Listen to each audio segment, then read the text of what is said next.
கடவுளுடன் காலை வணக்கம். புனித மார்க்கு எழுதிய நற்செய்தி 3ஆம் அதிகாரம் 20 முதல் 35 வரை உள்ள இறைவார்த்தைகள்.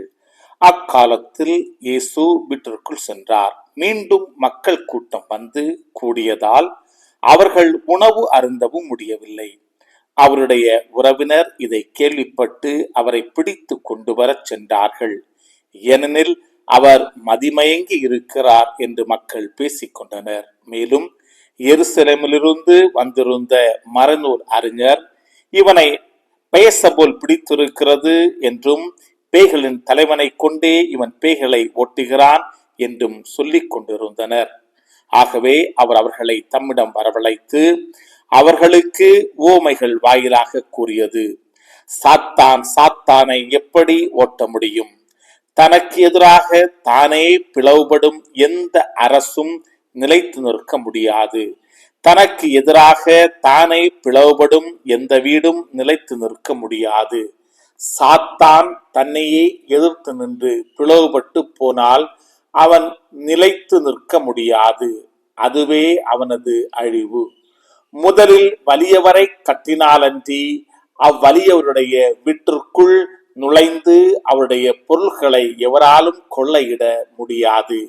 அவரை கட்டி வைத்த பிறகுதான் அவருடைய வீட்டை கொள்ளையிட முடியும்.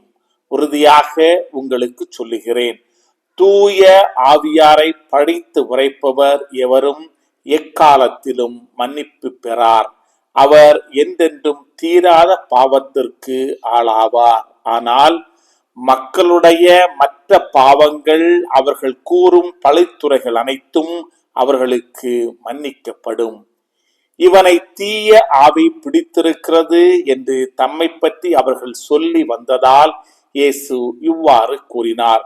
அப்பொழுது அவருடைய தாயும் சகோதரர்களும் வந்து வெளியே நின்று கொண்டு அவரை வரச் சொல்லி ஆள் அனுப்பினார்கள். அவரை சூழ்ந்து மக்கள் கூட்டம் அமர்ந்திருந்தது. அதோ உம் தாயும் சகோதரர்களும் சகோதரிகளும் வெளியே நின்று கொண்டு உம்மை தேடுகிறார்கள் என்று அவரிடம் சொன்னார்கள். அவர் அவர்களை பார்த்து, என் தாயும் என் சகோதரர்களும் யார் என்று கேட்டு தம்மை சூழ்ந்து அமர்ந்திருந்தவர்களை சுற்றி பார்த்து, இதோ என் தாயும் என் சகோதரர்களும் இவர்களே.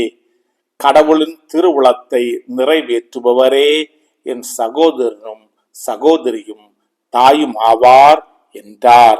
கிறிஸ்துவின் நற்செய்தி. இந்த நாள் இனிய நாளாக அமைய வாழ்த்துக்கள்.